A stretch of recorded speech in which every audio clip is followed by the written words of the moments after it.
If you want to become rich after graduating college, you need to become a millionaire as fast as possible. Actually, that's bullshit. You need way less. And I'm going to prove it to you by reviewing this video from Humphrey Yang. I'm going to show you how your first $100,000 is the key to getting rich after graduating college.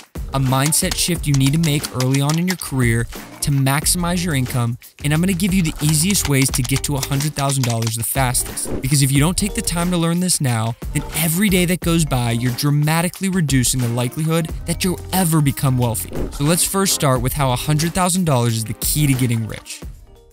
If I gave you a penny and every day for 30 days doubled it, how much money do you think you would have by the end of 30 days? $150? $600? Maybe $1,700? Maybe even $23,000? Wrong. You would have a little over $5.3 million by the end of 30 days. Don't believe me? Check out how it works. As you can see, it takes 18 days before you hit $1,000. It's not until day 28 that you cross the $1 million mark. And then the magic happens in the last 2 days. The important lesson from this example is that all the compounding happens in the last couple of days, which means the faster we can speed up the process of compounding in the beginning, the quicker we can get to our goal. What if you started with $100 instead of a penny? You would cut the time it took in half. And this is why getting to $100,000 as fast as possible is the key to getting rich when you graduate college. And I know you're probably going to say, but I have student loans, or I'm only making $40,000, so how am I supposed to even get to $100,000? And I'll show you how, but first, check out what Humphrey has to say. Pretend you save $10,000 a year and you're able to get a 7% return on your investment in the stock market. Now, the stock market typically returns about 8 to 10% per year, but let's use 7% because of taxes and any fees. Saving up to your first 100K in this case would take you about 7.84 years if you were to save 10K each year and you invested it. Now, a common misconception would be that saving $1 million would be then 7.84 years times 10, but that's actually not the case. After you get to $100,000, getting to 200K total would only take you 5.1 years because now your initial 100K is generating you interest and you're still keeping at it with the 10K in contributions every year. Now, fast forward to 500K and you can see that each 100K is faster than the previous. You're responsible for contributing 10K per year while the money you have invested continues to work for you at 7% per year. So knowing this, let's take a look at how long it takes to get to each 100K for the first 500K dollars. And in the first 100K, it's 7.84 years, then it's 5.1 years, then it's 3.78 years, 3.01 years, and finally the fifth 100K only takes you 2.5 years. When you finally get to that $1 million mark, it would have taken you 30.74 years with our assumptions, but let's actually look at the breakdown of time. The first 100K took you 7.84 years, or 25.5% of the total amount of time it took to get to $1 million. The remaining 900K took 74.5% of the time. And isn't that kind of funny? Because that means your wealth accumulation is disproportionately harder in the beginning of this entire thing. So the first 100K will be the hardest money you ever save. But just like with the penny, all the compounding happens at the end. So if we can get to 100K faster than 7 years, you're giving yourself more time for that money to compound later on. Check this out. If you use the same example, but you save $100,000 in 3 years instead of 7, then at the end of 30 years, you'll have over $1.7 million instead of $1 million. So saving $100,000 should be your #1 target once you graduate college. But if you click off this video here, you may take this advice and make the biggest mistake of your career. If you watch this video up until this point, you're probably thinking, okay, if I want to build a $100,000 net worth, then I need to make as much money as possible. And you're right, making more money will help you save more money. But becoming wealthy is both a marathon and a sprint. And this is the mindset you need to become truly wealthy. What do I mean by this? Well, the sprint is maximizing the money you save and invest today, and I'll show you exactly what that looks like in a minute. But first, you have to understand the marathon. The marathon is building the skill sets necessary to maximize your income over your career. If you're early in your career and only focused on maximizing your income at each job, then you're gonna hurt yourself in the long run. For example, let's say you're a videographer and you get 2 job offers. The first job offer is for $60,000 per year and for a large company where you're gonna be in a big corporate environment. And the second is for $45,000 a year for a small company, but you'll be working closely with the CEO to help film content.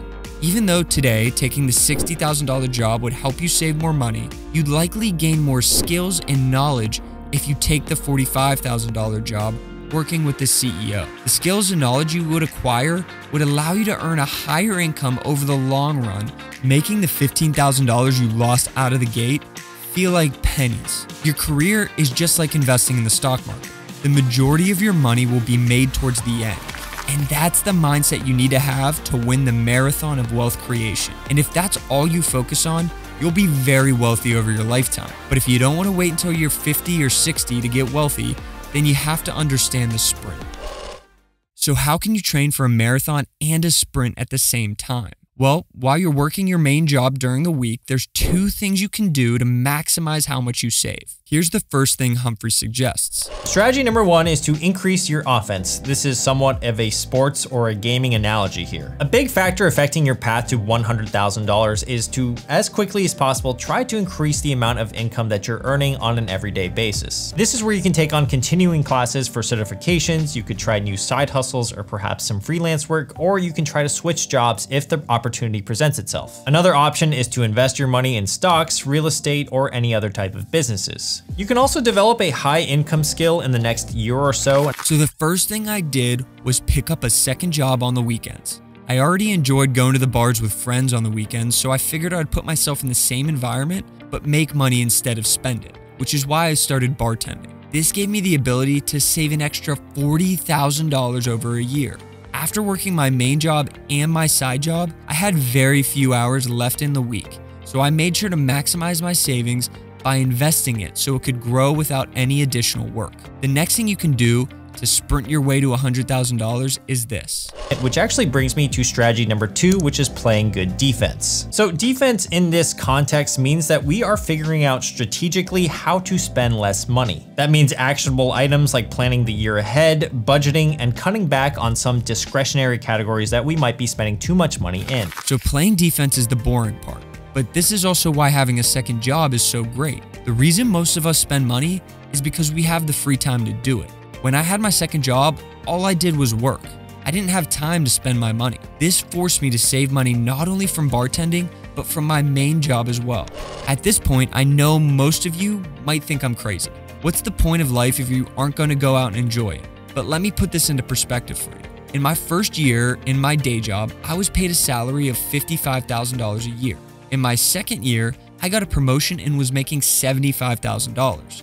And in between my first 2 years in my career, I picked up the bartending job.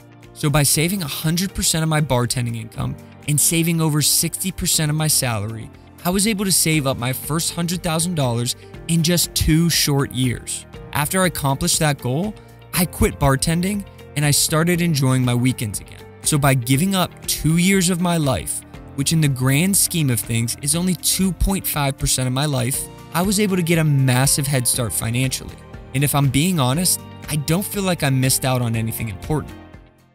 Ultimately, focusing on saving your first $100,000 is the best self-development course you can take. If it was a paid course, you would be charged tens of thousands of dollars to take it. And that's because I learned how to set a hard goal and accomplish it. I learned how to work 70 to 80 hours a week. I learned how to be disciplined with my money. I learned how to invest. I boosted my social skills. I learned how to multitask. And instead of having to pay for a course, I ended up with a bunch of lifelong skills and over $100,000. But I can't take all the credit. I was blessed to have 2 parents that took the time to teach me about the importance of money. Those lessons stuck with me and allowed me to build a net worth at a young age that very few have. And that's what led to my passion in personal finance, which is why I created this channel. I would love nothing more than to help people in their 20s achieve even more success than I have. So stay tuned for more content tailored specifically to adults in their 20s or anyone who's looking to get started on their financial journey.